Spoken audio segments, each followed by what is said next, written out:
Hi, I'm Jasmine, I'm Chrissy. and we're going to be working on numbers and operations in base 10. The standard name or the number is 2.nbt.6. We're doing the sixth part in that category.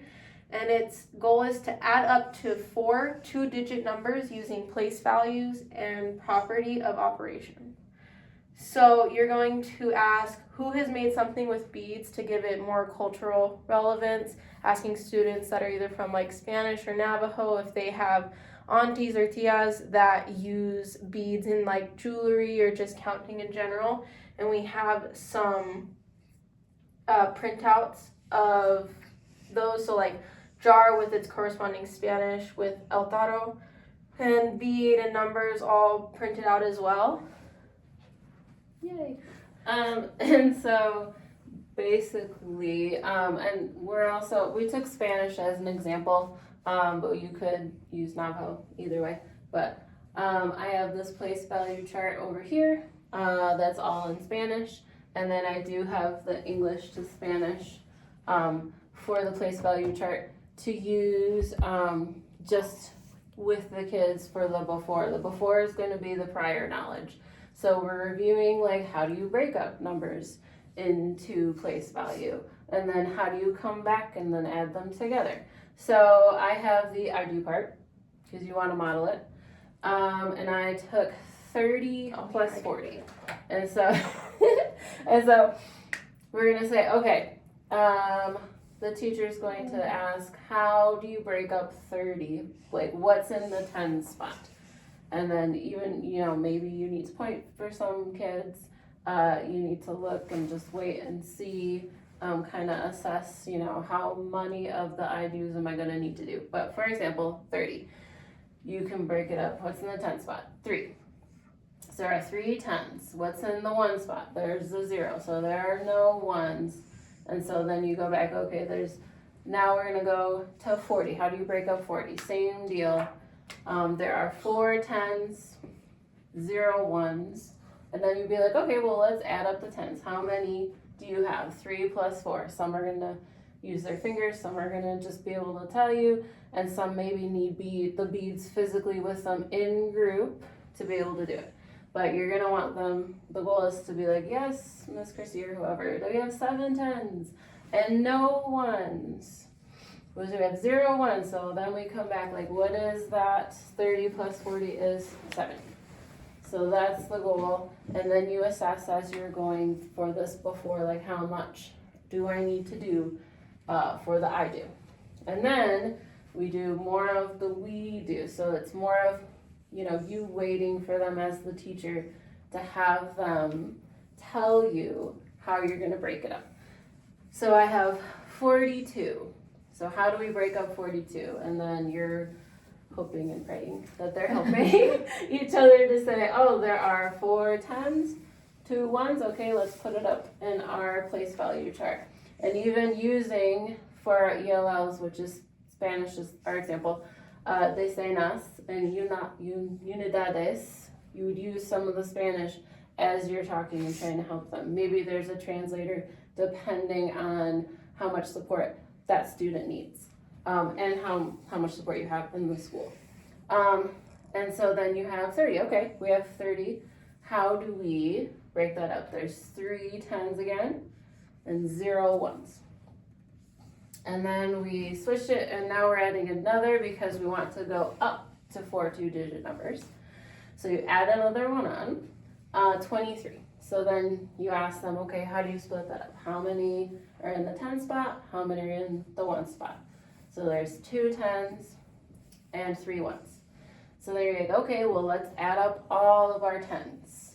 And so you would go like 4, maybe you're counting with them, 5, 6, 7, 8, 9. You have 9 10s, depending on where they're at. And then you come to the 1s and you say, okay, let's see how many 1s we have. We have 2, 3, 4, 5. And you want everyone to kind of corally kind of count with you, either with manipulatives or with their fingers, wherever they're at. So then, how do we put those together? And then they would say, oh, this one goes in the 9 spot, or the 10 spot, the 5 goes in the 1 spot, 95.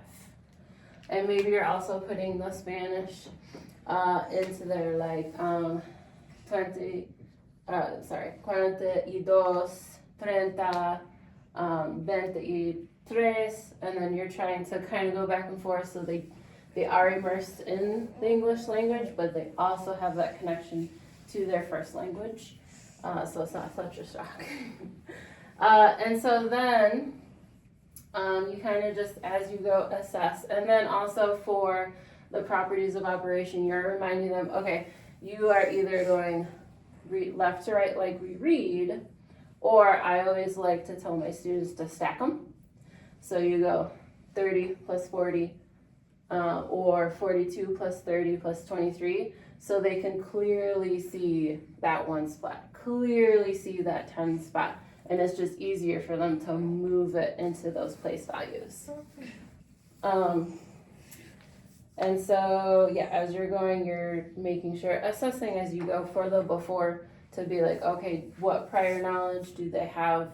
How long do we need to take on the prior knowledge, and making sure they're ready before you do the you do part. Which for this we would keep going with the beads. And so it's connected to them, it's connected to the cultures inside of your classroom, and also using the dual language as much as you can, label everything for our ELLs, just to make it, and also make it better to where you as the teacher are available to them for small groups. Maybe you're walking over, you're encouraging them, you're helping them, maybe you're using a translator. Maybe there's a translator depending on if you have one in your school, or you're using an app. There's no shame in the game. I have definitely done that. I've used an app on my phone to be like, okay, how do I translate this for this child? Even for the before, we're like trying to translate, and even that's good for the rest of the kids. So they're like, oh, that's really cool. Like, let's learn this new word. So yeah, that's the before. And then we would segue after we did we all do. Maybe you do more than just one. Yeah. You're just assessing as you go, trying to figure out, okay, if they're understanding it, or if you need to add some more to work on it a little bit. So maybe like we're like giving a thumbs up or giving a thumbs down. Or like middle. Or like middle. I do red light, green light, yellow light for 3rd graders, but this is 2nd grade, but it probably would work for 2nd grade too.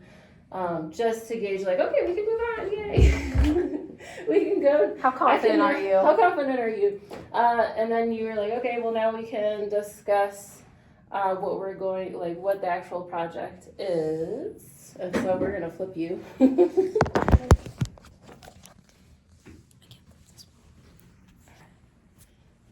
Which way? That way. Oh, I can do that.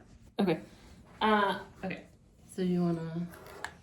So for the during, we are presenting these materials. So like during the before, like as we assess, we're like, okay, they're remembering their prior knowledge. We can move on and add the up to 4 2-digit numbers. So I have 4 2-digit numbers, 42, 30, 23, and 50 that we want to add together. So they're gonna go off into groups that you have put together as the teacher.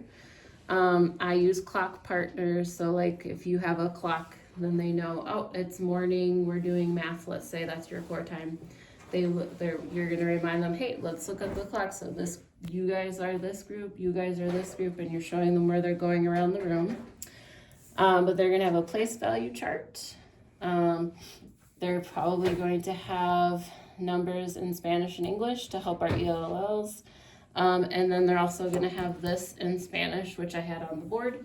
And they're going to have 3 jars. So you present the jars and you present the beads and say, okay, now you're going to do this bead problem in groups. You're going to help each other. And we're going to add 42 beads, and I made it into a fun problem. I'll be like, okay, like who wants to be a part of the problem? not in a bad way, who wants to be a part of it, and then you say, okay, and insert child's name here. I'm going to give you 42 beads. And then insert another child's name. So-and-so is going to give you 30 more beads. And then I'd say, oh, actually, I have 23 more beads I want to give you. And then you could say principal, whoever your principal's name is, because they love bringing them into it too, is going to come and give you 50 more beads. That's a lot of beads. And we have them all in this one jar, but we want to do just like we did on the board. Put them in to place value, tens, ones, and then we want to add them together to put them into our other jar and say, oh, this is how many I have in this jar.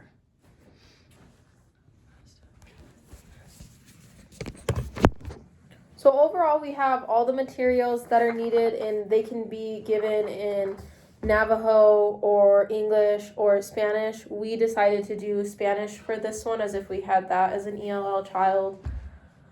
Everything can be labeled. It's really recommended that it's labeled, and you put an emphasis on using those words, especially when you have an ELL child in the class.